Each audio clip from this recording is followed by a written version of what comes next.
আয়না ঘরে যাবেন ডক্টর মোহাম্মদ ইউনূস, অর্থাৎ অন্তর্বর্তীকালীন সরকারের যিনি প্রধান রয়েছেন ডক্টর মোহাম্মদ ইউনূস।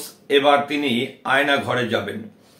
তো ডক্টর মোহাম্মদ ইউনূস, যিনি এখন বাংলাদেশের অনেকটাই বলবো হত্যাকর্তা কিংবা একদমই এই বর্তমান সরকারের প্রধান উপদেষ্টা হিসাবে দায়িত্ব পালন করছেন, তিনি আয়নাগড়ে যাবেন বা আয়নাগড়ে কেন যাবেন এটি নিয়ে কিন্তু সকলের মনে একটা কিউরিওসিটি জাগতে পারে যে এখনো কি তাহলে সেই আয়না ঘরটি আছে, যে আয়না ঘরটি প্রত্যেকটি মানুষের কাছে, যারা আয়না ঘরে ছিলেন তাদের কাছে যেমনটা আতঙ্ক, যারা আয়না ঘরে কখনো যায়নি, যারা ভিডিও দেখেছেন, গল্প শুনেছেন, তাদের কাছেও কিন্তু অনেক আতঙ্ক।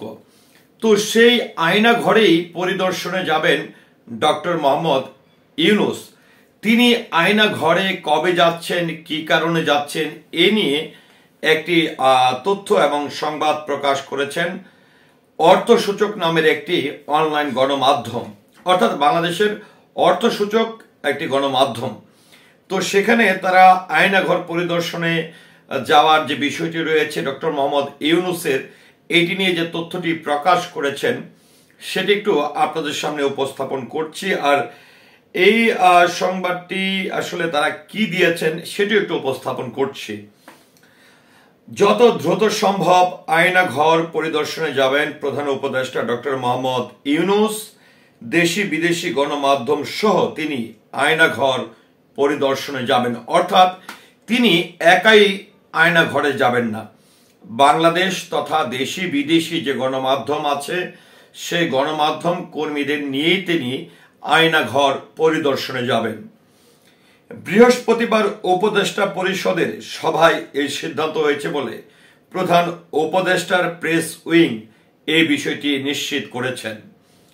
উপদেষ্টা পরিষদের সভায় রমজানের দ্রব্যমূল্য স্থিতিশীল রাখার বিষয়েও আলোচনা হয়েছে। টিসিবির মাধ্যমে পণ্য পরিবহন, ব্যাপক হারে আমদানি ও সুষ্ঠু সরবরাহ নিশ্চিত করা নিয়েও আলোচনা হয়েছে। এছাড়া সভায় রমজানের লোডশেডিং না থাকার এবং বিদ্যুৎ সরবরাহ স্বাভাবিক রাখার বিষয়েও আলোচনা হয়েছে।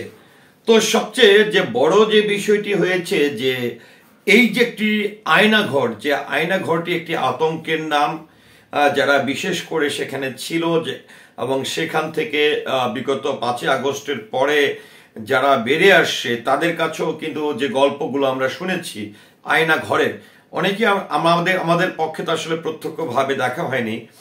তো সেই আয়না ঘরের গল্প, আয়না ঘরের তথ্য সবকিছু মিলিয়ে এই ঘরটি আসলে অনেক বড় একটি আতঙ্কের জায়গা।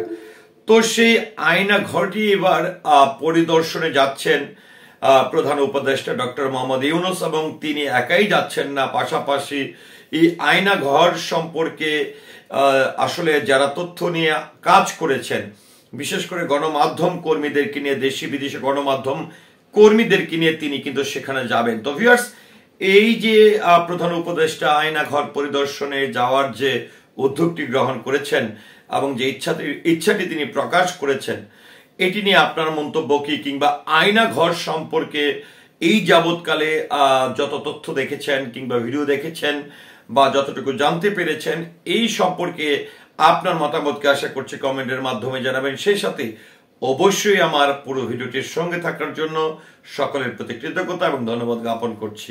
আসসালামু আলাইকুম।